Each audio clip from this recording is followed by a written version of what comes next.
Don't look at me like that. I'm serious. Okay.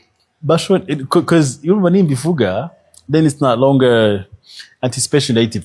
Buretse ho gato ubanze wumve aka kantu abakunzi umuhanzi witwa The Ben Tagabi cyangwa se one of a kind mu gihe hashize igihe kitari gito kabisa atagira icyo atangaza cyangwa se atagira icyo avuga mu itangazamakuru amaze gutangaza rero ko mu minsi mbi cyangwa se muri uyu mwaka afite abakunzi be album cyangwa se EP nkuko yabyivugiye mu kiganiro yageneye ikinyamakuru igihe ndagira ngo tubanze twumve The Ben ibyo yatangaje hanyuma tugaruke dusoza hanyuma utibagirwe kumfollowinga nitwa Shema Pacifique iyi ni story 160 ukande kuri subscribe no kuri YouTube hanyuma kandi udukurikiye ku mbuga nkoranyambaga zacu zose twitwa Storm 160 ukande kuri follow dugitekerezo cyawe niba ukunze wa The Ben hano muri comment siga agatima hanyuma ubundi twigendera yitwa The Ben Tagabi cyangwa se one of a kind.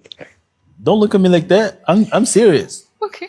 Because urumva nimbivuga, then it's not longer anticipative.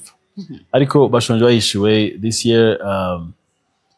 In terms of mu bijyanye n'indirimbo, we dropping an album, a new album. That means ko bakunda kenshi they prefer solos like one by one, but I feel like turakora album cyangwa se EP.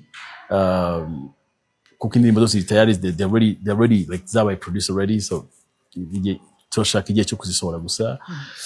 And then in terms of ibitaramo, the New Year's groove mwaka, it's something else. Okay. It's something they will remember mu myaka myinshi imbere.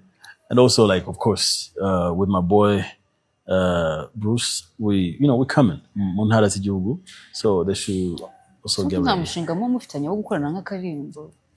Nande. Bruce Melody. You never know, man. Like abantu bakiri munsi y'ijuru, everything is possible.